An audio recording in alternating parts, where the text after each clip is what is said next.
My name's Travis Warwick-Oliver. I was a 110% kind of guy. I was racing motorbikes competitively, swimming, and a newly found passion, which was ultra running. I didn't really think of the consequences of my actions.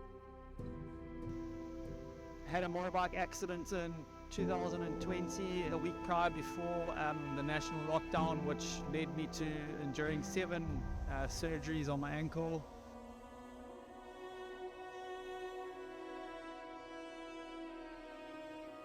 Ultimately, we had to get to a decision where I chose to have my right foot amputated below the knee.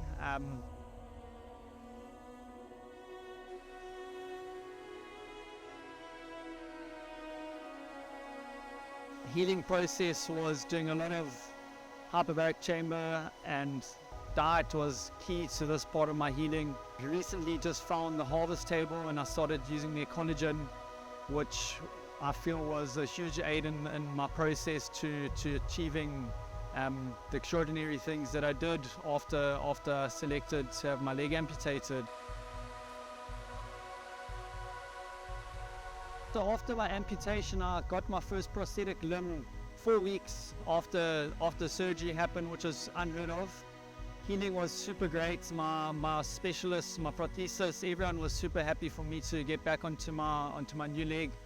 And I put the new leg on, and walking was very comfortable and easy, and came quite easily to me. So did all the rehabilitation work I could, stuck to my healthy ways, and 7 months to the day after my amputation, on the 25th of September, I ran a 50-mile race in Carcluth, which is an 82-kilometer race.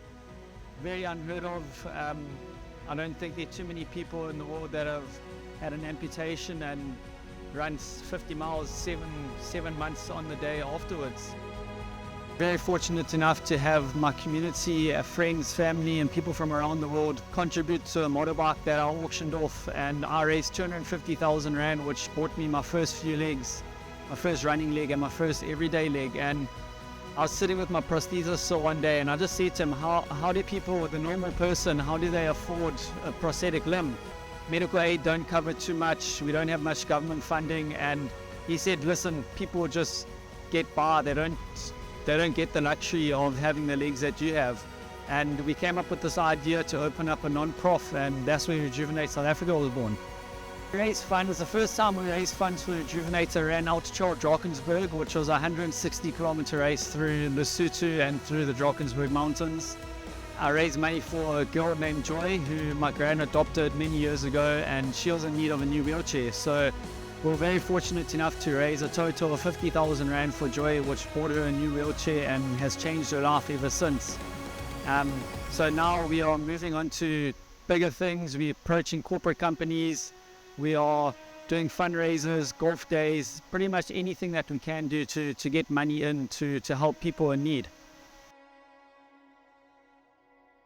Don't give up. I say to people, we always have those bad days, but if we didn't have those bad days, you'll never appreciate the good ones. So on a good day, enjoy it, live your life to the best. On the bad days, just know that the good day is coming, and you get through that. Each day is a new day, and you just tackle it as it comes.